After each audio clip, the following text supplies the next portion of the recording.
thriving job market and low cost of living, plus a wide range of veteran benefits, make Indiana the perfect place for veterans of the United States military to call home. InVets can help you find that home. We're an organization started by veterans to help former service members transition to civilian life in our state.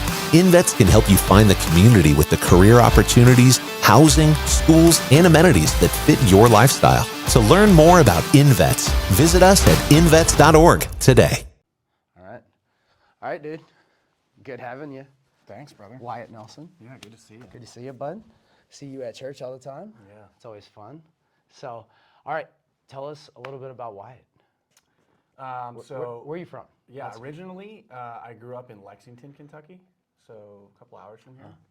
Yeah, right outside of my favorite spot. Yeah, this Bluegrass side of the- State. Well, Red River Gorge. Yeah. Oh, there's a lot of like trails and it's Yeah. really beautiful out there. Yeah. So did that, grew up there, high school there, and then got a scholarship to be a Marine officer.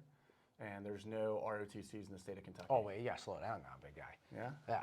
So, family in Lexington. Did you stay in Lexington the whole time? So I've got family split between Kentucky and West Virginia. That's where my roots are from. Okay. My father, when we were young, moved to Kentucky for a job, found a family there. So we have some family kind of in and around Kentucky. Okay. We just went to New River Gorge this Really? past weekend. Oh my gosh, I used to go all the time as a Yeah, kid. yeah. Well, now it's the latest national park. Is it really? It's the latest one to have been voted in. Yeah. I know that. So it went from a state to national. Yeah, to a national So it's a park. lot. Fayetteville is busy. Yeah. And yeah. good. Like Yeah. I love Red River Gorge, but New River. Yeah. With the rafting, the climbing. Yeah. The You option. have to go to the Natural Bridge. I think it's in Berea, Kentucky. Oh yeah. The Natural Bridge Lake Park. Oh It's yeah. really nice. Oh yeah. I have pictures there. It's so pretty. Yeah, I'm a huge fan. That was like when I came to Indiana, I was like, okay, cool. I like it here, but I need some. Yeah. I need some hiking. I need some good climbing. Yeah. And that Kentucky was the first place.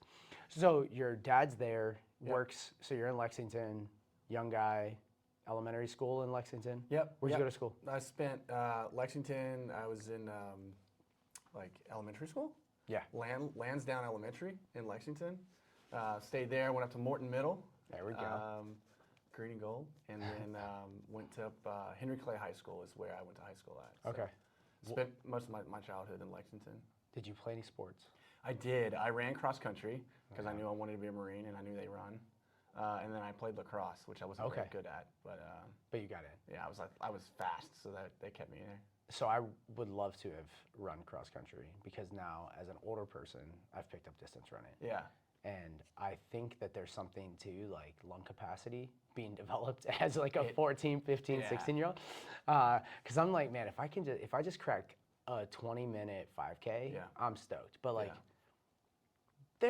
that's not even, like, that's nothing. So it's so funny you say that because a lot of people, before I even did, running for sport, people just run and they run as hard as they can for as long as they can. Yeah. There's a skill to it, right? Like you got to build base miles and you got to speed work and all this other stuff.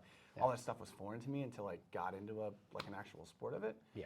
And I've carried that my whole career, right? That's sick. Yeah. So it was fun. It was also incredibly cheap, right? There's no you just go buy some running shoes. Right. There's no gear.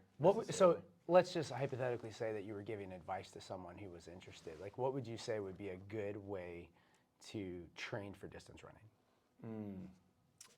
So the way to run far is to run often. So you got to build a good foundation. Whatever you run per week, say, if you only run 3 miles per week, that's fine. You make sure that you progress slowly, so 10 to 15% per week. So you run 3 miles this week, maybe 3.5, and then 4. If you can string together 4 or 5 weeks of just consistently running and consistently building it, you will get faster by running slower. Okay. If that makes faster sense. Yep. Have you ever heard of Maffetone? The heart rate. What's your thoughts on heart that? rate? So I did it for about 6 months. Okay. And it's a good metric to base. I think the idea, if you boil it to the atomic level, like making your slow miles slow, making your easy miles easy. If it says zone 2. Yes. Don't finish in zone 4. Conversational pace. Yeah, right? and that's hard. That's true. I've tried to. Yeah, I'll answer the phone sometimes. Somebody Yeah. will call while I'm on a run. I'm Yeah. like, well, let's see how conversational I am. Yeah. I'm like, and then. Yeah, you bring your buddy with you, and you're like gasping for air. Right, You're like, right. During this chat. Is that Yeah, conversational? I don't think Not so. really. Yeah, I'm like, I gotta stop for conversational pace. So, Yeah. I try to follow the Maffetone method, and then, and especially when I was doing ultras right now, Yeah. I have knee things going. So I'm just like 3 days a week I run, 3 days a week I swim. So cross country, lacrosse in high school, and any big events happen there? Any big like? I was an Eagle Scout, so 12 years in scouting, from Tiger Cub at 6 years old to all the way up to Weeblo, over to Boy Scouts. Yeah, I did everything. My brother was a year older, and he made it to Life Scout, which is right before Eagle. It's like the last rank before Eagle. And Eagle is the big Eagle Scout rank, and he missed it. So he turned 18. Once you age out, you're done. Okay. So he missed it, and I remember him distinctly telling me, "Look, I missed it, but you can't." Right, I was a year younger. Yeah. And so I felt like, I had to do this. So I put it into overdrive and got it done. And so I was an Eagle Scout, and that was, if I wasn't doing a sport, I was doing something, in the community with Boy Scouts. And so. So what does that take? Like, what kind of commitment does it take to become an Eagle Scout? Oh, it's a lot, man. It's parabolic in a sense. At first, you're not doing a whole lot. You're kind of, it's leadership at a low level. Got to get some merit badges, but as you kind of get higher and higher and closer to Eagle, and you're older and older, you take on more leadership roles and responsibilities, and the check boxes that you have to do to get each spot, each rank, is greater and greater. It relies more on leadership and community service as you get closer and closer. The capstone is this Eagle project, right? That is, it's a lot of work. I think it took me like 4.5 months. To plan, and that's as a 17-year-old kid. Right. In school, yeah. Lacrosse. Yeah. Personal life. Never mind the fact I had country. never really planned for anything. Right. Like I was a 17-year-old kid, so to build this project and to execute it. Yeah. And it's tough. It's the capstone of it. And what did you do for your capstone? Talking about Kentucky and nature, right? So there was a nature sanctuary called the Raven Run Nature Sanctuary on the edge of town. And it was a nature sanctuary, so you can't go in with machinery because it disrupts the wildlife. So I created a plan to go in and remove an invasive plant. It was a honeysuckle. Doesn't grow naturally. Okay. When it goes in there. For the record, I like my honeysuckles. Well, don't we all? Yeah. The animals don't like honeysuckle because it grows. It cuts off the organic trees and shrubs and stuff. And then the plants can't eat the animals can't eat the shrubs, and it just makes a huge mess. Anytime you insert something that's not organic to the environment, it messes it up. So I went in there and I created a plan to take a half an acre out and go through, and no machinery, hand tools, organic herbicide as much as you can make it organic. Right. What would you use? Like vinegar? It was a product that was kind of given to me. I forget what it was, but it was less invasive and wasn't ecologically like a bad thing. Yeah. And so we went in, and I took, I think, 40 of us, and we cut through a clear of about half an acre and cut down the honeysuckle and kind of moved it aside and created this plan, this project. Gave it over to the lead of the Raven Run Sanctuary and said, look, it worked for us. Went back 6 months later, massively successful. No. Yeah, so like none of the honeysuckle came back. Yeah. And so they scaled that, did it across the entire thing. Okay. Yeah, it was really cool, That's man. fantastic. Yeah, it's something you can look at 10 years later and see the effects of. Right. That you did as a kid. 17-year-old. As a kid, yeah. All right. So you earned the Eagle Scout. That's right. What was your fastest 5K? Oh my gosh. I'm not that fast. Yeah. Well, I think 17:37 was my fastest. Yeah. Sub 6. Yeah, sub 6. Yeah. I think that's good. I know. I was a kid, man. I was 140 pounds, just nothing. Flying. I got no weight to me, just running. Gosh. Yeah. I imagine that's where people get runners. Like, I think when it's slow, monotonous, and painful, like you can't get a runner's high because like every step hurts. Right. But then when you're light feather, just the wind's just propelling you forward. Yeah, I think. And when you're a kid too, you're resilient, right? Yeah. Like nothing hurts, right? You just go. Yeah, it's like Tylenol's built in. You're just like, exactly, yeah. I've got Tylenol now. That's right. Yeah, and you don't need caffeine, which is a whole nother issue. Okay, so so you already brought up the Marine Corps. Yeah. Any significant people in your life in high school? Any like mentors that kind of guided you, or Yeah, where did it come from? that's a really good question. So I was doing the Eagle Scout thing. I've had in my family and my last name, everyone in every generation since the French and Indian War, back to the 1800s, have served in the military. So someone in That's every incredible generation. lineage, yeah. It's a really cool lineage. No Marines until my uncle. So my uncle got an ROTC scholarship. He was born on 1775. Exactly. Yeah, he's been November, a ton. November 10th? Yeah, 17. that's it. That's right, man. Yeah, you're halfway there. That's when your uncle was. Yeah. This is awesome. Okay. So my brother and sister are a year older.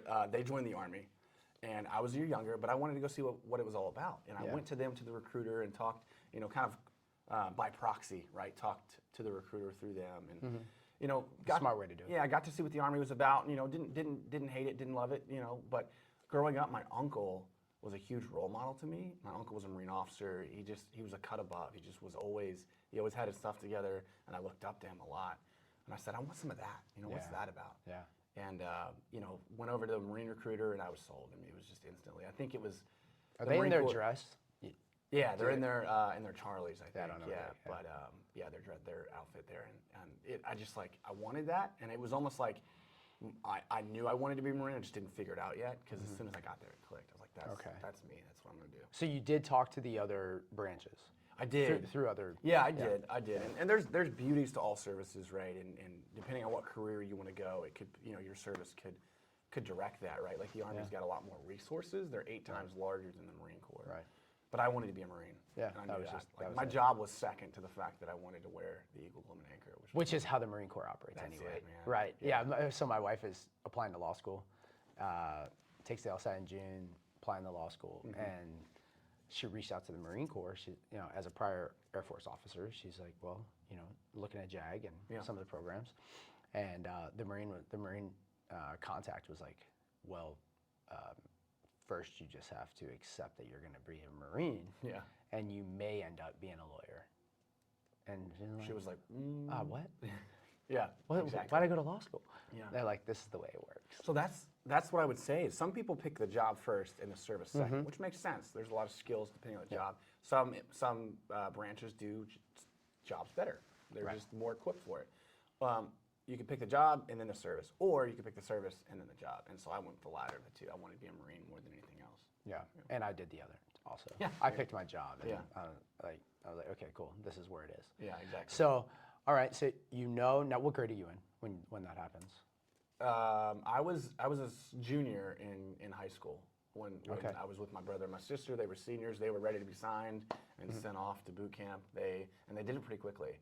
Yeah, I mean So both your siblings went. Yeah, they went both in the Army Reserves. Okay. My sister was a Black Hawk crew chief. Okay. And my brother was signals intelligence, like communications, essentially. In the Army. In the Army, that's right. Where do they get stationed?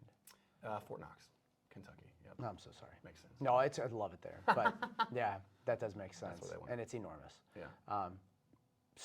And they're close to home. That's great. Oh, because they're reserves. Right, exactly. Got it. Yeah. That's right. Yeah. Okay, so 11th grade. Now, did you know that you wanted to go O? Were you looking at ROTC? No, I had no idea. Okay. Yes, all right. that's a really good. So I enlisted. Like I went into the DEP program. I was all in. Like I said, I had gotten the Marine Corps bite at 17. They said you're a little too young. Just wait a little bit. So I went there every Wednesday, and I was working out with the guys that were going off to boot camp, and I wanted to be a Marine. I was ready to go. Yeah. The recruiter, Sergeant Janine Preston, I'll never forget her. She changed the trajectory of my entire life. I said, I want to be a Marine. I want to enlist. And she had gotten to know me for almost a year at that point. Right. And she said, I think you'd make a great enlisted Marine. She's like, but I think you'd make a great officer. And I said, well, I want to be an officer. I want to go to college at some point. I want to do these things. But I figured I'd just enlist, do a term, go to school, when I come back, and the natural progression. Yeah. And she said, there's this thing called a Marine Corps scholarship. Very, very few people get it. The service is a lot smaller, so the opportunity is a lot smaller. At the time, I think 60 people in the nation got selected of the thousands and thousands that applied. She said, we've never had anyone do it. No one's gotten it. No one's gotten accepted. But I think you got what it takes. Let's do it. And so I did fitness tests. They took my ACT and SAT scores. Eagle Scout worked out. I was into sports. leadership. So, yeah, the athletic piece too. Put all my eggs in that basket, and got a notification that you were selected. You have a full ride 4-year scholarship. And I came from humble beginnings. Right. I couldn't So afford college. what about your packet? Like, I mean, did you have like a test score goal? Or was your GPA? Yeah. So they look for 3 things, and they call it a SAL, Scholar, Athlete, Leader, right? So scholar is your GPA. And I had a good GPA. I'd taken AP classes in high school, and I was working, to get the highest grade I could. Athlete was, 2 sports, cross country. I was varsity cross country and lacrosse as well. So you've got the athlete part there. And then leader, the L part of it is the Boy Scout. I was an Eagle Scout. I was working toward my Eagle Scout at that point. So, I kind of checked all 3 boxes and was tested and evaluated at a high level and got selected. So That's incredible. It changed the entire course of my life. Right. Wow. Yeah. So they let you come out of DEP. Yeah. I hadn't signed any paperwork. So, they had earmarked me, and I was going to be an easy sell because I didn't care. I wanted to be a Marine, right?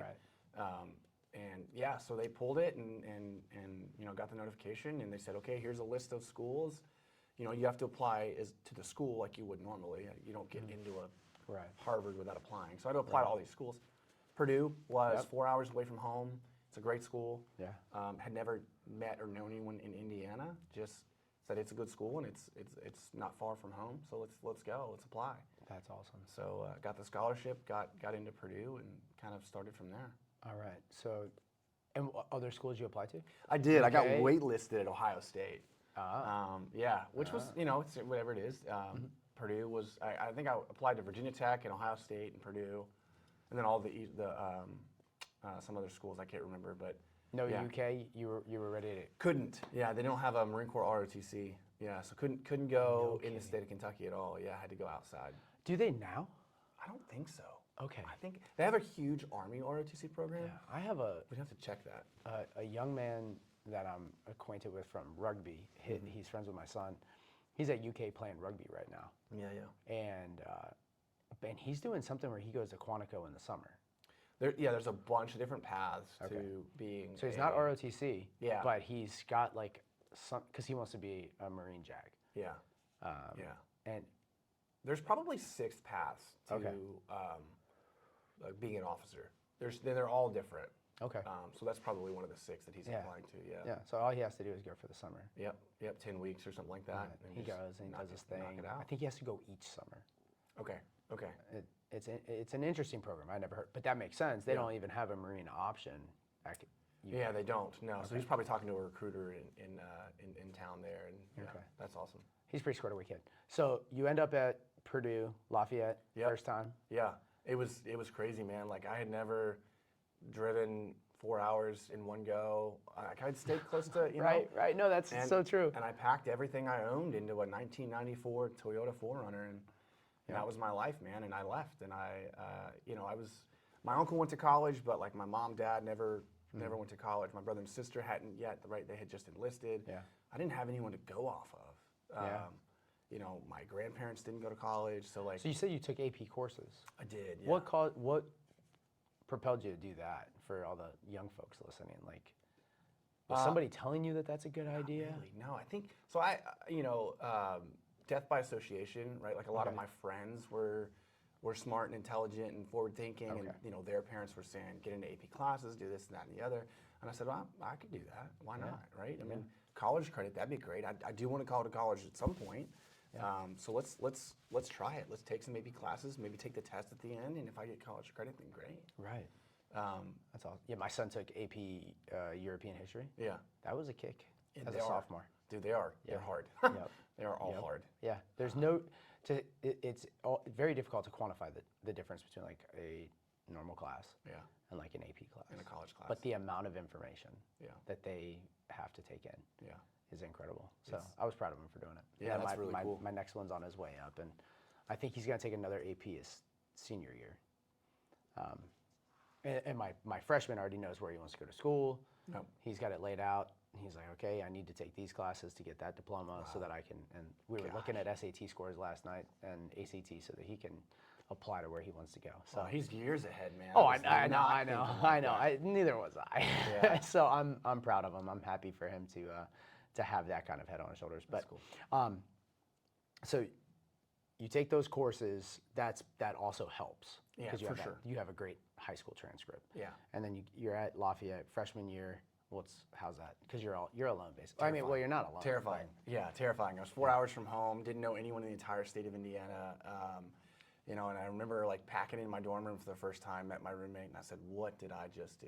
Really? I am not ready for this." Really? You know, I was terrified. Okay. I knew I had a 4-year scholarship. I knew, you know, you just got to get good grades, stick through this thing, Yeah. get out on the other end. But I'd never gone to college. Never didn't have anyone to talk to about it. Like, you know, my family didn't go, and so it was humbling, man.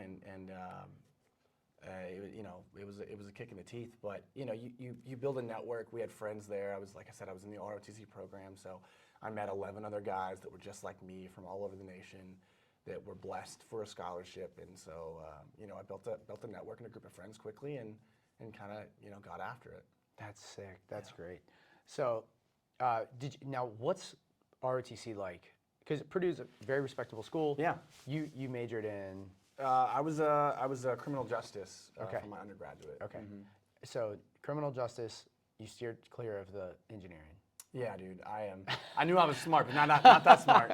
Yeah, all my buddies were engineers. I was like, you guys that's awesome. Good for them. My son and I were in Baltimore last summer, and we park outside of a grocery store, and a woman in front of us has Indiana plates. Yep. And I was like, that's weird. It's Yeah. cool. All right. What are the odds? Yeah. So, and then she sees our plates, and she comes over. We're in the car. She's like, "Hey, you guys from Indiana?" She's like, "Yeah, I went to Purdue." And my son at that time was my middle boy. He's like, you know, I was thinking about being an engineer or whatever. And she's like, "No, you don't major in engineering. You minor in engineering. It's only a difference of 2 classes, and everybody's still." Yeah, she like went through. Long story short, she works at NASA. Oh wow. She was there doing her doctorate at Johns Hopkins. Good for her. Oh my gosh. Yeah, so she was just given the details on how to work Purdue so that you can learn engineering and at the same time, like maybe have a life. Yeah, do something else. Yeah, they were way busy. Yeah, I mean, the engineering school is nuts there. It's a really hard school. So criminal justice, why criminal justice? What was the... You know, I kind of got, like I said, I got the Marine Corps scholarship, so I went to college. I don't know that I was quite ready. You know, it's something I liked. You know, growing up, I wanted to be a police officer, kind of, so the Marine Corps thing kind of tracks. You know, serve, protect, something better than higher than yourself. And criminal justice was interesting to me. And they had a pretty good, you know, forensic science program and criminal justice program there, so I pursued it. That's awesome. Yeah, but if you'd have asked me at 18 years old, why am I going to college? I'd have said to be a Marine officer, like, because I was so excited to just be a Marine. what do you guys want me to major in? Yeah. Like I'm just here for 4 years to looking get there. looking back, right? Like, you know, I would have told myself, look, man, pick something that is going to be your career, because I knew that I wasn't going to do the Marine Corps my entire life. Okay. So why not? So you did know that? Yeah, I knew it. I knew that I probably, you know, I didn't know 20 years wasn't kind of a toss in the sky, but you know, the degree you get as your undergrad is going to last you your entire life, your entire working career. Yeah. I just didn't make that connection at 18. I was a little young. Nobody does. Yeah, exactly. Nobody does. I know. I wrestle with like, should kids take gap years? Like, you know, but it's like that's so subjective because each kid.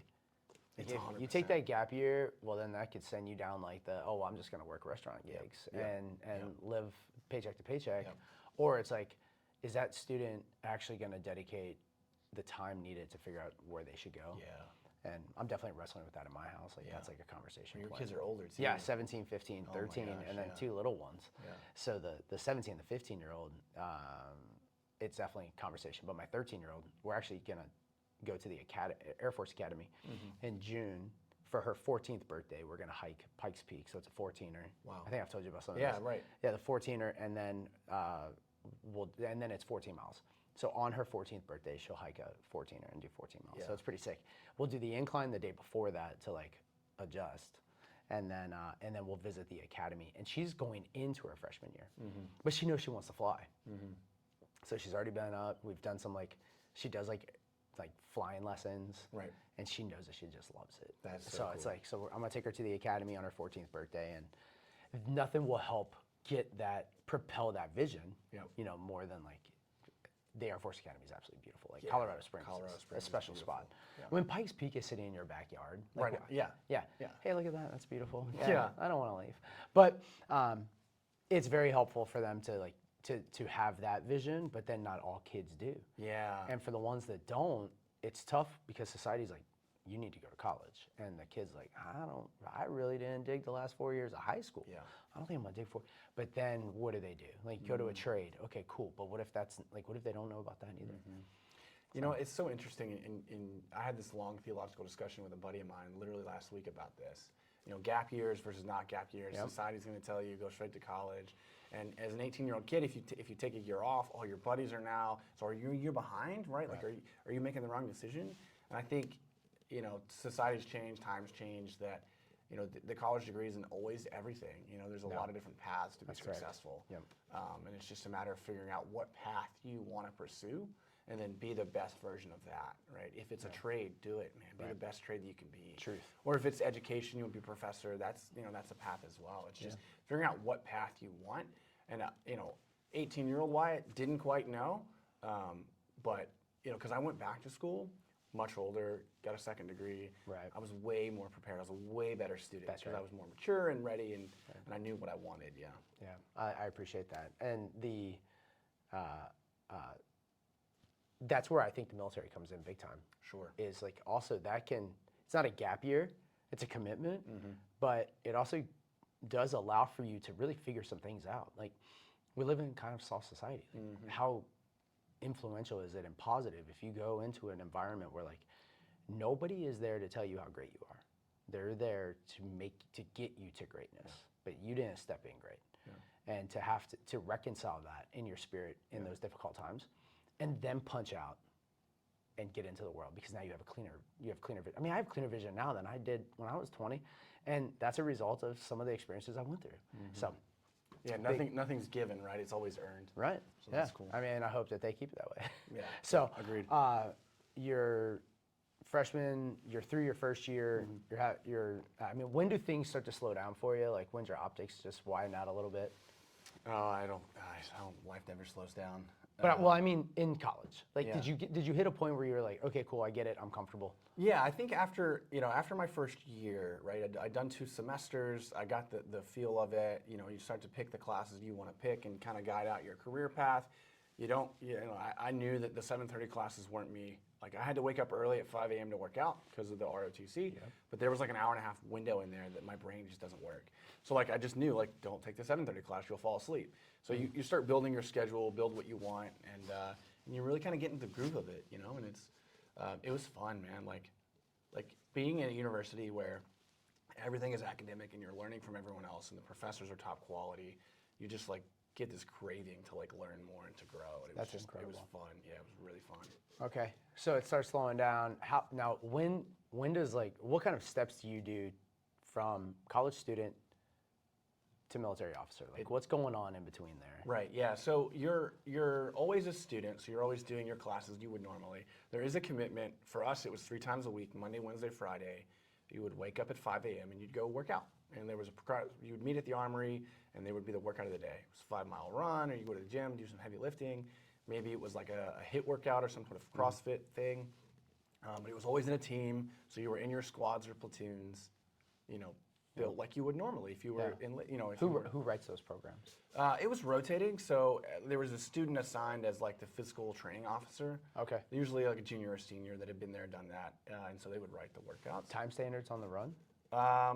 Not for workouts, Okay. but certainly for the PFT, the physical fitness test, when you run that. So there was the Monday, Wednesday, Friday, and then Tuesday was what we called a lab. You'd go in, you'd get in your khaki uniform or your dress uniform, and you'd learn Marine Corps history or naval terminology or something to better yourself. Okay. In the ROTC, the officer training pipeline. So when you hit, second lieutenant, is that Yeah, second exactly. lieutenant, and then you hit that rank, and you've got if your first NCO comes up, you need to have some idea of what's going on in the military. Or at least try to. At least sound like you know what you're talking about. So we would do freshman, sophomore, and then after your junior year, you'd go to officer candidate school. So 3 years in college. That summer, I left for the summer and went to officer candidate school, which is, for me, I think it was only 6 weeks. And it's a grind, man. It's like boot camp for officers, right? You do all the things, the craziness and chaos that is boot camp exists at OCS. But you're also being evaluated on how you're a leader. So you go through leadership reaction courses, and you're taking an academic test, right? You just ran 3 miles and you're still sweating, and you go sit down in the classroom. You try not to drip sweat on your paper as you're doing your exams, and you're tested and evaluated to see if you have the opportunity or the opportunity to be a Marine officer. Right. And so there's the litmus test. There's the first test right there. Is that Quantico? Yeah, it's in the back where no one can hear you scream. That's Yeah, right. it's in the very back. Yeah. I've been to places like that. Yeah. So, okay, so you finished that, obviously successful. Yep. Any humbling lessons learned that came out of that? Everything is humbling. Sleep deprivation, you learn a lot about who you are, and you learn about how you react under stress and pressure. The military in general, I always tell people the military is like pays you to be uncomfortable. Like you're just going to be uncomfortable. There's nothing, in my career that I've seen thus far that is absolutely impossible to accomplish. They're hard, they're challenging, they're obstacles, they're things you can get over, not things designed to stop you. And so, you're evaluated, you're hungry, you haven't slept, but you're being told to make a decision, and you're like, well, I could make the easy decision, or I can make the right decision, which is the harder of the two options. And so you learn about how you deal with yourself and how you react under stress, so that when you're in those stressful environments in the future, you can say, okay, I know I'm stressed. I need to control my breathing, bring my heart rate down, think more critically. So you learn a lot about yourself. Yeah. while you're out there. I just sent my boys a message about suffering and how suffering equals endurance. Yeah. And endurance ends up giving us hope Yeah, as we learn how to embrace the suffering. Like, don't intentionally cause suffering, but like it's gonna happen. So how do you handle it?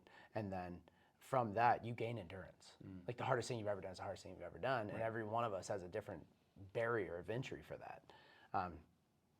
The more hard things that you've done, the easier kind of life becomes as you embrace them. Yeah. And then it's actually a positive on the other side of that. But we just reject suffering. We're like, no, nobody should suffer. Yeah. Everything should be easy. It's like, no. Right. It's not the answer.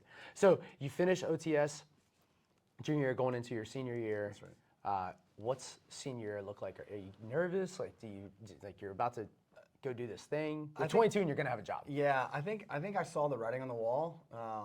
You have passed the test, and so you graduate school and you pin on the rank of second lieutenant, and your career starts. And there I go. And I had decided at 17 years old. So for 4 or 5 years, I knew this was my path, and I finally got to the point where I'm like, you're done. Like, barring failing out of Purdue, you're gonna be an officer. This is your thing. And so it was very humbling, and I tried to appreciate the last semester and year that I had at college. And you take on a leadership role your senior year, so now I'm OCS qualified, OCS trained, so I want to teach the freshmen and the sophomores. Okay. This is what you're going to see. And these are the uncomfortable situations you're going to be put in. This is the sleep you're not going to get. Like learn from my experience, right? Mm-hmm. So lessons learned are being passed down as a senior to freshman. And that's like the first time you get really get a leadership experience is in that capacity where you can teach, guide, and mentor the younger folks that are really, really, really looking up to you because you made it through OCS. Like you were approved, right? Like the first 3 years, all you're thinking about is I have to go to officer boot camp, right? When you're on the other side of it, you're like, oh, it's a success story. Yeah. Wow. Okay. So before we get into that second lieutenant, let's take a quick break. Sure. All right. And we're back. Yep. Second lieutenant. There I was. There I was, doing the Lord's work. Yeah, I commissioned as a second lieutenant and graduated from Purdue on the same day in May. And Okay. Yeah, and it was a whirlwind. It was a blast. Brought my family out. Got to wear the uniform for the first time and raise my right hand and start the party, if you will. Yeah. Is your parents proud? Yeah, I mean, just above and beyond. They were so, excited. Like I said, my mom and dad never went to college, so for me to, have been blessed with the opportunity and then not drop it, Right. And be a second lieutenant was awesome.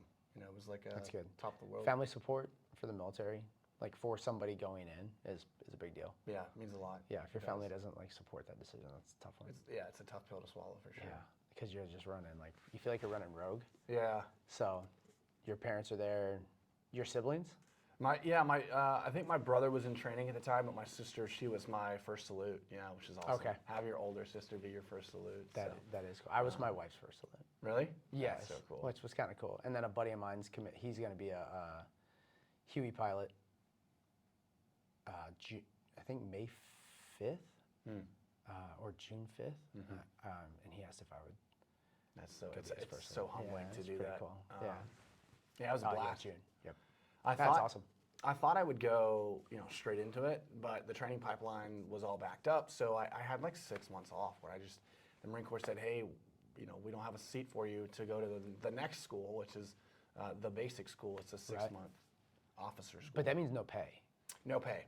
No. So you have 6 months. Yeah. You graduate. You're on top of the world, and then they're like, "Sorry, dude, we don't have orders." Yep. Okay. Okay. Well, it was 4 months at first that turned into 6 months. So, I was like, what do I do? I graduated Purdue. My buddy lived in Zionsville. So I said, let's just go work at a bar. So we just worked at a restaurant for preparing for the Marine Corps life. Yeah. Right. Just sold margaritas at night and worked down in the morning. Where did you work? The Salty Cowboy. In downtown love it. Zionsville. Oh, it's so much fun. And it's great food. Oh, it's really good. Tacos and tequila, man. That's all you need. We went there for the first time last month. Really? Yes. It's so good. Well, I mean, because we live in Carmel. Right. So. Yeah, it is a little bit of a hoof. Well, and when you live in the bubble, like. You don't leave the bubble. Why leave the bubble? Yeah. We just got the 1933 lounge. Yeah, Like, we did. Yeah. Yeah. So we did that. It was a blast, man. My other buddy was, he was also a second lieutenant. Had just graduated. He had to wait 4 or 6 months. So you guys could both go into the basic school together. we ended up going about a month apart. But yeah, I mean, we had the right mindset. We were gonna pay, do a little job to keep us afloat for the 4 to 6 months, but train hard. And so every morning we'd wake up and we'd work out and we'd do runs and lifts and stuff to get ready. Did you go to CrossFit Zionsville? No, there was believe it or not, there was a guy that I waited on at a table, and this story came up. Hey, I'm a second lieutenant going to the Marine Corps. And he said, what gym do you go to? And I said, just moved to the area, don't know. He said, I own an HVAC company, but there's a CrossFit gym in the back for free, go. Yeah, and so he just opened the bay doors, and every day I'd go in there and I'd wrote my own workouts. That's the best. Had a whole gym to myself. It was a blast. Yeah, that's good stuff. So my first 2 fitness scores at the basic school were because of him. Oh, like working out hard every day. That's awesome. Okay, so you guys, you work there, you have a good time, head to the basic school. That's right. That's one of, in my opinion, I think one of the best trainings that's available. It's tough. In the military. And every human that I've met that's gone through has been a respectable human. My own personal experience. So what was that like for you? Yeah, so every Marine is a rifleman. That means that every Marine officer is a provisional rifle platoon commander. So every Marine officer, regardless of your job, whether you're finance or combat camera or logistics, infantry, anything like that, they're all taught how to lead an infantry platoon at the basic school. And so it's 6 months. It's essentially like 2 years of college in 6 months. It's a lot of academics, a lot of fitness, a lot of hiking, a lot of squad tactics and platoon tactics, firing medium and heavy machine guns, the whole gambit, and it's all crammed to about 6 months. You're in a company of about 300 other second lieutenants. So yeah, it was a fast and chaotic time for sure. So did any part of that get you like, were you like, dude, this is tough? I mean, like I said, the Marine Corps paid you to be uncomfortable, and there was nothing that. There were some dark times. There were some long hikes and long nights, and I remember hiking. We did like a 12-mile hike, and we ended it at like 3 a.m. And we were sleeping out in the field. We were waking up. We knew we had a whole day ahead of us. I'm like, I got 3 hours till sunlight. I just hiked all this way. I'm sweating all the way through my body, and I remember thinking to myself, like, you could probably change your socks and change your clothes, or you could just lay down right here. And I just laid down right there and fell asleep. I would have encouraged you to change your socks. Yeah, I mean, I probably should have, Yeah, but I was just so tired. I was like, I'm going to wake up in 3 hours right here. No, didn't set up any shelter, no bivvy, no. I had a sleeping bag. That's all you need. Yeah, that was my shelter. That is Star Shelter, baby. Yeah, that's it. Yeah. So those 12 miles, how much weight you carrying? It's prescripted. So the actual, it's a progression, 9, 12, 15 miles. You don't have a whole bunch of weight on, maybe 50, 60 pounds. But it's the hikes that aren't the prescripted hikes that are the heavy ones. Okay. Yeah, because the ones that are the 9, 12, 15, those are evaluated events, tests, if you will. So there is a set packing list. There's a set weight that you have to meet. I went through in the winter, so I had to add extra weight for warming layers and extra weight for extra socks and gloves and hats and things. So it ended up being a lot heavier. Right. You could get a pack up to 80 or 90 pounds or more, depending on what you pack. That's awesome. That could be, it's tough. For a guy like me, I'm 5'9", right? I'm not a Yeah, 6'3" with a pack on. Right, You're yeah. like, that dude was made to carry Long that. The legs. rest of us, well, and the you know how the pack sits on your lap. It's awesome. No, we have winter class, summer class in my community, and that there's always a debate raging on who has What's harder. Yeah, which one's harder. I mean, that's what you gotta love about the military. But yeah, for sure. yeah, land nav. Well, you know, the distances are, that's where all the discussions come in. Like, Right. who went further? Summer has to be better at land nav because they're going further. Winter has to be harder because everything's harder. Yeah. And it's in, it's in Washington State. So you can post hole to your hip. So that's pretty miserable. But Virginia, hot. Very hot. So even winter, you're still soaking all the way through. Yeah, it's beauty of it all. It's super cold in the winter and super hot and humid in the summer, and so, you're there for 6 months, so you don't get all one season, right? You get a little bit of the hot, a little bit of the cold, a little bit of everything. So And then you become, you're a respected Marine Corps officer when you leave the basic school. Does everybody go to the basic school? Everyone except for like an academy grad, Naval Academy, they do not go to the. I'm sorry, they do. Yeah, they don't go to officer candidate school. They don't go to the boot camp. Every officer, unrestricted officer goes through the basic school. Okay. Yeah, so it's kind of a, we all have that shared memory of that school. It's kind of the first thing you do to start your career. And that's it. I've never thought about this, but it's similar to like Ranger if you want to be a leader in the Army, if you're going to lead a platoon, you got to Ranger school. For you guys, that's the basic school. The basic school, but every officer does it, regardless of your And the MLS, Army's not that way. Yeah. Okay. So you wrap up, big deal. Yep, big deal. Get my first set of orders. Where am I going? East Coast, West Coast, overseas? Where am I going? Camp Lejeune, North Carolina. Loved it. I had family in North Carolina. Just right up, though. Yeah, right around the road. Or right down, sorry. I'm an East Coast guy. Most of my family's on the East Coast or this side of the Mississippi, so it made sense. I had a cousin on Emerald Isle, which is just north of Camp Lejeune, so felt like an easy move. That's awesome. Got my first unit, started my career. Wow. What year is this? This would have been 2016. Okay. Is when that all started. 2016. Wow. That's right. So 2016, not much is going. The world's kind of interesting. Slower. Yeah, slower than. It's still GWAT, but. Yeah. Interwar period, I would say for sure. Early mid 2008 was 2008, 9, 10 was a huge push. 16, I think when I came in, it was a little slower.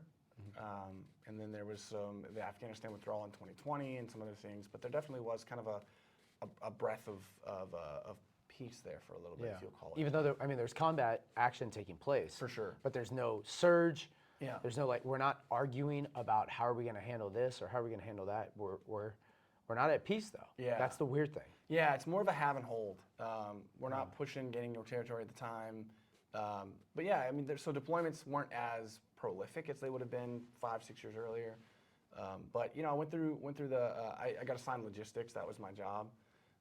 Went to the logistics school. It was a 3-month school there in Camp Lejeune, and was looking for deployment, but there wasn't a bunch of opportunities my first tour. Yeah. Okay, and so first tour. Where you headed? Do you have a deployment? So I was assigned to a combat logistics battalion. So I dealt with medium and large tactical vehicles, 7 tons, and the biggest trucks that you can see on the road. That's what I owned. I had 60 of them. My first platoon was 60 Marines. I'm there for 3 years, so I'm working my way up from like a platoon commander to the executive officer to the company commander, where now I own 300 trucks and 265 Marines. And toward the end of that time, there was an opportunity to deploy as an individual augment, so one person, to the Middle East in support of Combined Joint Task Force Operation Inherent Resolve, or OIR. Yeah. Got to go work and serve with a coalition force of about 17,000 folks at the time, spread between Iraq and Syria, doing logistics, but sustainment and theater distribution of equipment and supply throughout Iraq and Syria. It was a blast. Okay. Yeah. Thrust into the strategic at a high level. You get to see behind the curtain a little bit. Yeah, I came from the battalion, which is very, very close to the boots on the deck. and then got moved into a position where I'm closer to the SecDef than I am the boots on the ground. Very, very far removed. So you're looking at logistics from a, country to country standpoint, whereas I just knew it. Hey, get in your truck, drive that pallet to this guy who needs it. It was very different. Yeah, impressive. And I'm listening to Robert Gates' Duty, his biography, and it's so good. But he obviously was gone by 16, left in I think 12, but getting into the logistics of war. I mean, this is incredible. Yeah. Like, not to state the obvious, but and then his impact on like getting the new vehicles from driving around in Hummers to up armored, protecting Marines primarily who are driving around doing their tactics and making sure that everybody's good, and then you have an ID. Yeah. So it's wild. But who was the SecDef during your time? Oh my gosh, that's a really good question. I don't remember 16 because that's right at the end of Obama going into Trump, and I can't remember if it's I don't remember. John Kirby is the name coming to my mind for some reason. But I'd have to look it up. I'm not sure. We don't have a Jamie. Sorry. Jamie, can you look it up for us? That's right. Yeah. Excuse me, I have to take a break. Okay. So you're there, and then is that a 6-month deployment? Yeah, it ended up being about 7 months because it was the heat of COVID. So COVID had come out, and so there was a stop move to the crazy. Oh, so you're at 2020. Yeah. On this deployment, 2020. Yeah. Okay. So now I'm at the end. I'm 4 years into my first. So you have tour. Lloyd Austin's right there. That's the SecDef. That's right. Okay. At that deployment, Lloyd Austin. We deployed there, and COVID happened, so we had to stay an extra month. So we made it 7 months. Call it a victory lap, if you will. Yeah. There in Kuwait and Iraq, and it was a blast. What's that? How was that? It was a controlled environment because you're on a base in the middle of the desert. So I feel like, we were watching it on Fox News, but no one knew, right? It was a chaotic time. No one had seen it before. So we were trying to do what our job was, which was to support and sustain the service member, but also, understand COVID and try and wrap our head around that. And, it affects logistics quite a bit because a lot of our contractors were civilians that were paid through, the country of Iraq or the country of Kuwait. So having to go through those protocols and they're now not allowed to get on the road and try places really affected us from a logistics and transportation standpoint. Okay. Yeah. Wow. So then you come home. I do. Yeah, I came home in July. So my wife actually. Where'd the wife? When did the wife come? Yeah, when did the wife come about? My first tour, that first 4 years. Okay. We met in college and She's a Purdue grad. She actually went to the University of Kentucky. Okay. Yeah, which is where I grew back up, home. right? Yeah, back home. So, we met. We were engaged there right after the basic school. So, okay. In between. So the 16, 17 time frame. That's right. Yeah. Okay.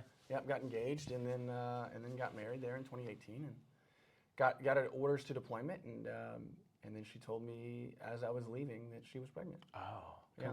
Congrats. Yeah. It's like congrats. Yeah. Well, she didn't even know. So we found out right before the deployment that she was pregnant, and so I missed most all of the difficulties that she faced. Yeah. Yes, for sure. I've gone through 5. And I didn't miss any of them. Yeah. But came back just in time though. So I came back 7 months later, and my wife was, 8 months pregnant and ready to pop. That's awesome. At least so you got to be there for the birth. Yeah. Did she have family support? Like, because she's a mill spouse at this point. Yep, she's a mill spouse. Yeah, and she's in North Carolina by herself because I'm overseas. I'm 4,000 miles away. No family. No, they came out every now and then, but they're from Indiana, so that was a 12-hour, 13-hour drive. And they support her. Totally. So did the base rise up? You have a key spouse, like. How do you guys work? We had a huge network, so I had a lot of friends that knew I was deploying, and so I tapped into the 5 or 6 buddies of mine that weren't deployed, that were home, and I said, hey man, you gotta mow my yard once every other week, and they said no big deal, because that's awesome. When they were deployed a year before that, I was mowing their yard, so it's a brotherhood, it's a sisterhood. So she was taken care of, and came back, and it was quick. Came back, got orders to my next assignment. So did my 2 weeks of quarantine, sold our house in North Carolina, new duty station in California. Okay. And we weren't across the nation, right? Right. We weren't even into the new house. We were still in a hotel in California waiting to move into our house when she went into labor. Yeah, Wow. woke me up at 3 a.m. In our hotel and said, let's go, let's do this. So we met our son there What a in wife. July. What a spouse. Yeah, it was Dude, wild. spouses, champs. Yeah, I mean, resilient. Yeah. yes, they have to be. For sure, I mean, it's incredible. for sure. Like, but it can't like go unspoken. I mean, this young woman is in a hotel in an Yeah. area that she's not from. Yeah, by herself. And you she's know, really, quite frankly, like Kentucky to California, might as well like need a passport. yeah. Like, Right, exactly. Exactly. You know, I tell her all the time, we don't share the rank, but we share the responsibility. Yeah. Especially now, you know, we have 2 kids, and so it's, you know, when I leave work, when I leave home, it affects her and affects the family. And Yeah. so, you know, she's not in the military, but she is by proxy through me. Right. And so she has to give up as much as I do. And she wasn't ever like Never. my wife served. No, never.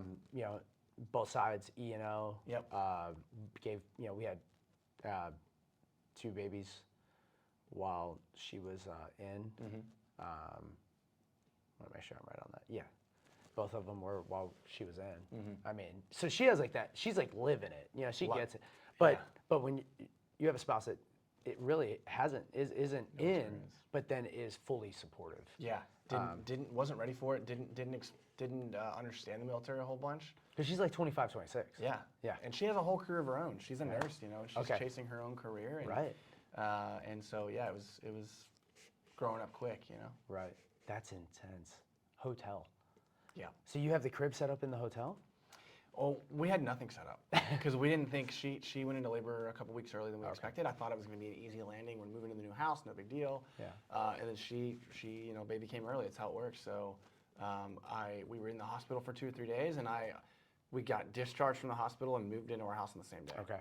So I do Oh my logistics for a goodness living. gracious. You know, Right. I was like, we got to plan this out. Right. So I told the doctor, I said, you gotta release her at like 1 o'clock because I gotta unpack the bags. I gotta leave at 8 o'clock and get the keys to the house and get the first thing I set up was the crib. You know, so we came home to a crib and a bunch of boxes. Nice. So you did your own move. You didn't have a... We had movers come, but yeah, I was like, I need the crib now. I need to set up. Good for you. Good crazy. dad. Crazy. Good. Yeah. Yep. Especially if it's an IKEA crib. Yeah. And like, I don't know why there's extra screws. Look at all these accessories. I know. What are they for? Yeah. So, so now you're in your new home, and then you're in logistics. So job stays the same. Yep. But you're taking on new responsibilities, of course. Yeah, I changed positions a little bit, so I'm still in logistics, but I'm First lieutenant this time. So 4 years I had gotten to captain. Okay. So kind of on the back end of deployment, I picked up captain. So second lieutenant, first lieutenant, captain, and I'm moving into a different role. I'm now an instructor. I teach logistics for a living in station in California. Loved it. You know, there's always a point. Your first tour, I had a 4-year obligation because I came from an ROTC path. So I had to do 4 years. At 4 years, I can just pull chocks, right? Yeah. So at this point, I didn't have to take those orders to California. I could just say thank you to the military and move on and start my career. My wife and I decided, you know, every assignment, we're going to make a new decision on where we want to go. Yeah. At that point in our life, we said, let's do another round. And so we moved to California. I got an instructor job. But I started seeing the writing on the wall. I started seeing that, you know, the military is amazing, but it might not be the future, might not be the rest. So where do I draw the line? When do I need to get out? And if I do get out, what do I do? And that was when that seed first got planted, was like 21. Yeah, 21. Yeah, what's next? And I think I started thinking to myself, you know, I think it's time. I think we need to start writing our future to getting out of the military. Yeah. Anything occur? I mean, COVID or something? Not really. Within... I appreciated that, you know, your first 4 years in the military, you're learning so much faster than your folks on the outside. You're getting experience through leadership and skills. And like I said, at 23 years old, I had 60 direct reports, right? I charge you to find someone on the outside that does that. Right. So I had a lot of experience that was really, really valuable at a young age. And then I realized my network or my marketability in my eyes was parabolic. At a certain point, you know, you start to lose. Maybe folks, you know, you say you're 10 years in or whatever, folks might have advanced degrees at that point, so you're not as marketable. And I really want to kind of thrust myself into the next level. Okay. So I said, you know what, 7 years, right? 4 years, and then another 3. Let's get out. Let's see what else is out there. Mind you, I have a kid at this time. Yeah. Right? There's a lot of truth to what you just said, though. Difficulties interesting difficulties arise when your entire career is military. That's right. Going into the private sector. And that was pretty astute of you to recognize, like, I can serve, I've received a lot from my country, I want to give, but I also need to get out in the private sector before I'm too much a part of the military. It becomes the identity. And then the private sector really wrestles with how to handle that. Like, that's what we're doing at Invest, is working to break some of those barriers down. Yeah. But nonetheless, some of those barriers exist. It's like a punishment to a service member because they spent 20 years. And it's hard. And it's like, it should be, in my opinion, of course, I'm slightly biased, but it should be the other way around. It should be 20 years of dedicated service. Look at all of these things that they're capable of doing. They're plug and play at any business that you want to put them in. Because they've, like you just said, charged a 23-year-old that's been, well, now multiply that out by 15, 20 years of a career. Yeah. And then tell me that you have a 39-year-old or 40-year-old who can do what that guy, or who has that same experience. So the unfortunate part, I think, is the invaluable skills that you get, the leadership and the decision making and all that stuff is 100% there for any service member, regardless of how long they were in. But business and industry on the outside looks at finite skills as well. What are your certifications? What are your degrees? What are Hard. And from a logistics background, right? Like, I needed some of those finite skills, and so I had the ability to communicate and to make decisions at a high level. But if you don't have sometimes the finite skills to back it up, the paperwork, the hardware, not every job pulls you in. Well, and crazy thing about the military is now, like, there's enlisted folks, like NCO, senior NCO with masters. Yeah.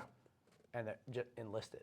Like, I've seen quite a bit of enlisted folk with a higher level of education than the officer counterpart. Yeah. Which is kind of interesting. And then they're told that that's what they need to promote. It's like, that's tough. Yeah. I'm sorry, what? Yeah. In AA, that should be you're an enlisted guy, right? And that isn't the case anymore. No. It's an interesting world, but yeah, I'm really impressed that you at such a young age, you're like, I want to keep the momentum kind of. So I've built momentum in the military, and then I want to keep that going into the private sector and not have to take those steps back. That's right. That's really good. That's good on you to recognize that. So you're in 21, 22. You start realizing, hey, this is going to be the end of my time in service. So how do I do a soft landing, right? How do I keep that, to use your words, how do I keep that inertia, that momentum going? Yeah. And it's a calculated process, to get out, because while there are a whole host of resources for service members as they transition, I would argue it's not always communicated and shared to every service, because. And I felt that I felt this way, and I'm sure others did. It was almost faux pas to talk about. You don't want to talk about them leaving because you're quitting. That's the feeling I felt, was like, oh, Wyatt's just quitting the military. That's not it at all, right? And the Marine Corps probably a little bit more. Yeah, sure. Than God, country, chesty puller. Like, what are you doing, dude? Right. Yeah, you're quitting on the Marine Corps. Right. And so it was hard. Sometimes you feel like you couldn't talk about it, you couldn't share it, but. I started tapping into those resources. What's available to me? What can I start looking at when I transition, and how to transition? What were some of the resources that you went to? So I decided, like, 14 months out I was going to do it. And if you'll notice, at 14 months out, you can't really do a whole lot. Right. Submitted my paperwork, was accepted, was told you are allowed to, it's called resigning your commission as an officer. You're getting out. But you can't do anything with the VA at that point. You can't do anything with your transition seminar. You can't go to those courses. It's like, what do? I want to work towards something. So I started networking. So 14 months out, I got on LinkedIn. I said, oh my gosh, I haven't updated my thumbnail, my photo, and there's no history in here. Like, let's start taking what I experienced my first 2 tours and make it into a skill and into an experience that translates, right? And so I built my LinkedIn. I had to brush up on my resume because, right, no one really works on the resume until they're getting out of one job and on to the next. So as far as getting your LinkedIn established, what did you use any resources to help you with that? I did. Yeah, so there's an organization called Hire Heroes USA, and they're amazing. They do a lot of things. They really worked with me, totally free, available for every service member regardless of your military branch. They work on your LinkedIn. It is down to the art of it. Like your banner Yep. doesn't pop; it needs to pop, right? Or for me, like you can look at my banner and it's the skyline of Indianapolis, right? That's a cue to tell you where I'm going, where I'm from, and it was everything. Professional photos are in there, and you essentially give them your fitness reports or your evals from the military, and they translate it into experience. Okay. And it becomes your first professional, resource. I basically took my EPRs Yeah. and made those like fill in the gaps for my time in active duty. Like, all right, here's my EPRs, here's what I've done, here's the awards, decks, whatever, and then put that in. Yeah. So that's good. That is good. So you have that squared away, and then resume. I built the resume, and then what I started doing was I started looking at LinkedIn, and I said, okay, well, I can find people on LinkedIn that were Marines or that had logistics as their MOS, and they live in Indiana. Hey, there's a connection. There's somebody that I've never met that was a Marine or that did logistics, and they work for a job that I want to go work for. From the logistics community, things like FedEx and Amazon were on my mind. The big businesses. I don't know how they work. Right. If I call HR, they're going to tell me that it's the best thing since canned beer. Right. But I want to talk to that person, and so I found a niche where you find someone that you have a connection with, a Purdue grad maybe, and you say, hey man, boiler up or Simplify, like we had some shared experiences, we've never met, but I see you work at Amazon. Yeah. I'd love to get from your perspective what it was like. Every time I did that, I was welcomed with open arms. Yeah. These people don't work for HR. Networking. Yeah. Networking and building relationships within. Yeah. Did you use LinkedIn for that, or? So I did, just because you can, in LinkedIn, you can filter it by first and second layer connections to find someone who has shared experiences. Right. But it could just be word of mouth. Jesse, I know you've got a huge network here. Like, what are some guys that you know in that community? And you're like, oh, Bill, Steve, Andy. Right. Talk to these guys. Right. And the best beauty behind it is it's unbiased. Yeah. Right. They're not paid to tell good things or bad things about the company. Right. You're veterans together. Right. That's right. And so it was awesome. And the best part is, if you wanted to apply there, you now have a guy on the inside. Right. Hey, can I get that internal referral? Or hey, can you talk to that hiring manager because I know you work with them. Right. It's just planting that seed of networking. Absolutely. Was huge. That is huge. So resume's done, LinkedIn's done. Yep. And you're still before 12 months? Full time. Yeah. I was about 12 months at that point. Okay. It took me some time. I'm still full time. On duty station, working the job. In uniform all day and doing the LinkedIn at night. I went back to school during that time for my master's degree and got my MBA, my master's in business at Purdue. So, I would drink coffee at 8 o'clock at night because I had to do schoolwork. I know you know what that's like. Daniel School of Business, right? That's it. Yeah, Daniel School of Business. Yep. Miss Daniel. Okay.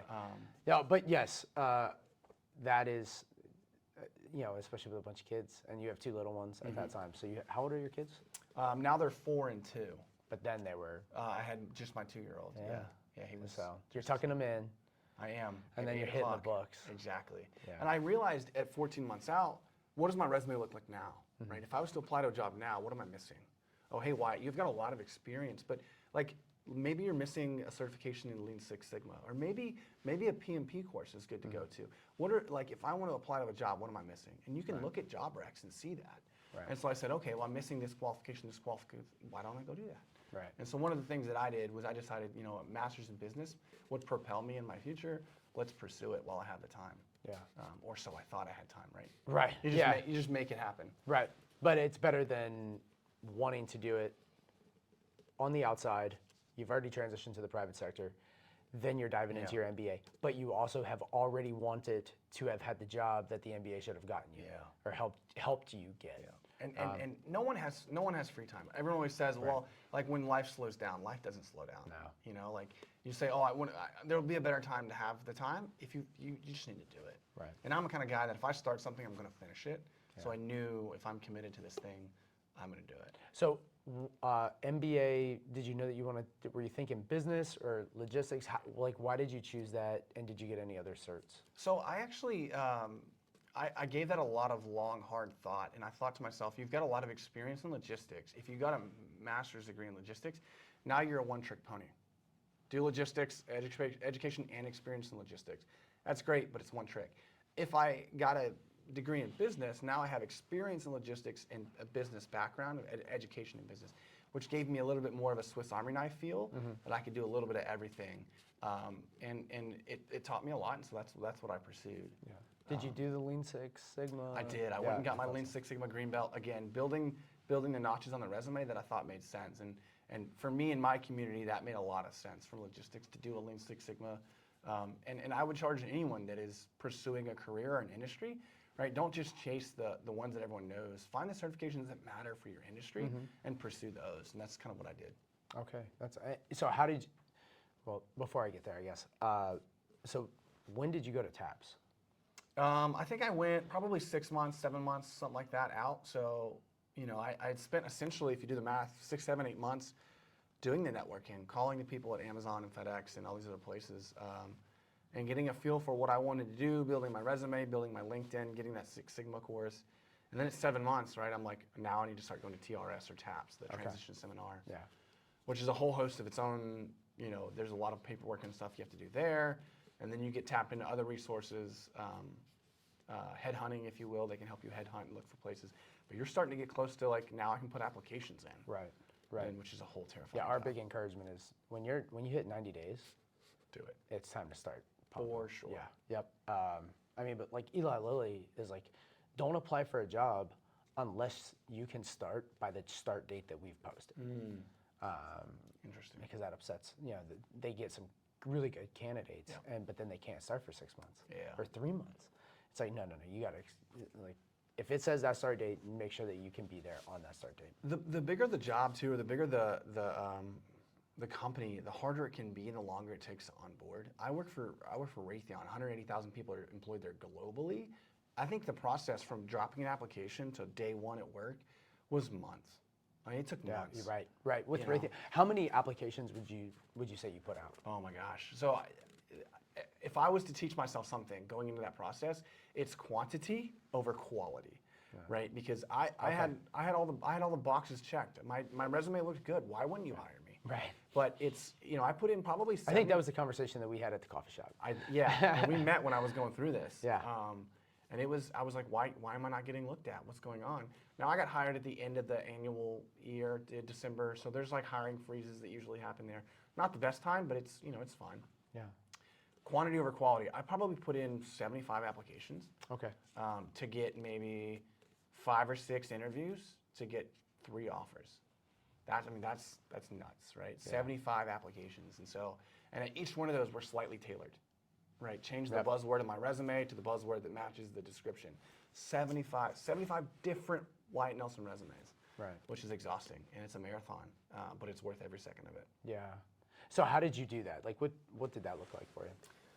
So I had built an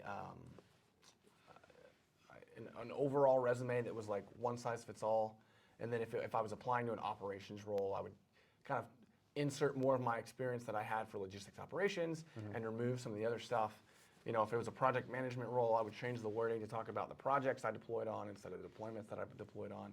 So you really kind of, and there's an art to it because a lot of the Workday applications you put in have algorithms and they look for buzzwords. But it's really just making your resume pop to meet the qualifications, right? You're not changing the value of the resume. You're just making it word a certain way so that it gets you the seat at the table for the interview. Absolutely. And so it was minor changes, but it was all the same kind of scope change. But it was exhausting. I mean, I have a PST file on my computer that is, all of them saved. Oh my goodness! Yeah. All the resumes. Every one of them. Oh wow! Followed up with a thank you letter right after you get it, after you get an interview. So there's a lot of work you have to do. Yeah. And that's good that you put that in. I think a service member, like I thought, like, why am I not, like, of course you're going to hire me. Right. And you're thinking, of course you're going to hire me. And then other service members are thinking, of course. But then once you realize, of course not, then you have to do that extra work. You adjust your resume to match the job description or job requirement. Make sure it pops. Did you use any tools when you were doing that? Like, or did you just? I tapped back into the Hire Heroes. Okay. So again, they have so many resources, and I met a lady named Deb, and she was awesome, and she does this for a living. She had 25 years HR experience, and I said, Deb, here's the job. Here's the 10 things they're asking for, required and preferred qualifications. Here's my resume. And she goes, ooh, make that bullet change to this, right? Like again, not changing anything on the resume. Yeah. The value of it is still there. It's just making it word to sound a little differently. because as a service member, I didn't really understand what they were. We talk different languages. Right. You know, our experience is the same. Let me sit at your table and have an interview, and I'll explain to you. But you have to pass through that first screen, which is the resume. Right. Absolutely. Yeah, it was you know, so I did that, and then started getting some feedback. But the other thing I didn't realize was, you know, you get called for an interview, don't stop applying elsewhere, because that interview could take a week or two, and you might make it, you might not. You need to keep pursuing it. I would find times where I felt like I was getting positive traction. Maybe an interview was scheduled, maybe somebody liked me, and they wanted to potentially schedule an interview, and I would stop putting applications in. Okay. If that fell out, well, now Wyatt, you're behind.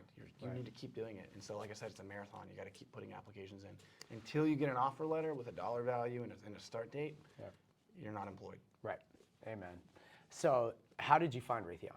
I mean, one of the 75. Yeah. So I did this SkillBridge program, right? SkillBridge is this massive umbrella where you can do a lot of different things. People think of SkillBridge as the Hiring Our Heroes internship, which is the 60 or 90-day internship where you work, you know, your last 90 days on active duty, you're working for that job full time. And every branch is a little different on SkillBridge. Yeah, right? everyone's So, like, a little bit different. we can, in the Air Force, you can go up to 180 days. Okay. Depends on your rank, O versus E. Yep. I mean, if you're senior, enlisted, or officer, most likely you're not going to get 180 days. Right, sure. Yeah, Yeah, as but a it's result of- an internship, right? So it's a place where I got to insert myself and show my value and show what I'm actually like instead of what my resume says. Again, built a network. So met a bunch of folks there and had made a good name for myself. And then at the end of that internship, they said, okay, we'll start looking at applications that work for you. And so, like I said, by the network that I had built, I had found a job at Raytheon. But again, still put applications in, right? So I'm working for Raytheon during the day, but putting applications in everywhere I could. Yeah. Because 2 offers is better than 1 offer is better than no offers, right? So, Right. 2 is 1, 1's none. yeah, exactly. Yeah. Exactly. Okay. And what was your SkillBridge like at Raytheon? Yeah, it was pretty traditional, structured 8 to 4, 8 to 5, and so it's interesting when you're in a SkillBridge or any internship in general. A lot of times they don't have structured work for you. You're kind of shadowing and following people, so you really got to take the initiative yourself. No one's going to tell you to be successful with this internship because you're an intern, right? In some ways, you could be seen as a nuisance because like they have a day job that they have to work, and you're just trying to learn from them. So I tried to insert myself and solve as many problems as I could, get my hands into anything I could, learn as fast as I could, and meet people as fast as I could. And you did not have, I mean, did you have a guarantee on the other side? No. Yeah. No guarantee whatsoever. And in fact, the program that I interned with was not the program that hired me. So Okay. I was essentially an external hire, but again, networked. You know, my program lead for the internship called another program and said, "This guy's, you got to go with this guy." Okay. And So when we met for We did. coffee, you were in the like middle of that internship. Yeah. You were like, I was in the thick of it. yeah. You're was- some concern because there's no guarantee that they have to hire their intern on the other side. And in fact, it was public that they said, we don't have a job rec to hire you into. There's no funding for a position that you're going to go into. So, like, we'll help you, but you're not going to get a job here. And that's the case for a lot of people. And so I said, okay, well, do I like what I'm doing here, and is it something I want to pursue? And so I kept putting applications in, and you know, you were with me through the thick of it, Yeah, that was trying to find a career. Because when in life do you leave one job before you find another? Right. When you leave Hopefully the never. military, you have to make that decision so far out Right. that you have to make a decision to get out, and you don't have a set job lined up, and so it's stressful. And you did have another offer. If I'm I did remember have it. one other offer. Right. You got to time that out right, though. You don't know because Right. the offer letter could be a week long, and you have to make a decision. But then you were able to, because you rejected the one That's and right. took Raytheon. That's right. Yeah. Yep. And I think it's because Raytheon was just a better fit for you and the fam. It made sense for me in my career. Upward mobility is a lot bigger there. Work-life balance was huge, right? And now, at that point in my career, I had 2 kids. And that's part of the reason why I got out. I don't want to miss birthdays as much. I don't want to miss anniversaries if I don't have to. And I want to watch these 2 boys grow. And, you know, Raytheon and the work that I was given had the opportunity to get that a little more than the other one. The other one was like 50% travel. Okay. Love to travel the world. Did a Right. lot in Right. uniform, but I've got 2 boys I want to go home to. Right. Absolutely. So it made more sense for me to go there. Yeah. Well, that's awesome. This has been good. What kind of words of advice would you give, if there's any that are left after what we've talked about? I think just echoing what I said, network. And it's tough because it's not easy. But a name to a face and building a relationship with as many people as you can. InVets is an amazing organization that does that for us, right? Like, we're all service members. We all have shared understandings and backgrounds, and we might not come from the same branch, but it feels like family. It feels like home. So build that network, and quantity over quality. Put as many applications as you can in, and don't give up. You know, it's tough, but once you get the interview, right, the job's not over. You still have to get the offer, and so transitioning out is difficult. But you know, nothing in life is worth having is easy. Right? Yeah, truth. I think that's a great way to end it. All right, man. Thanks for coming in. It was good seeing you. Boom.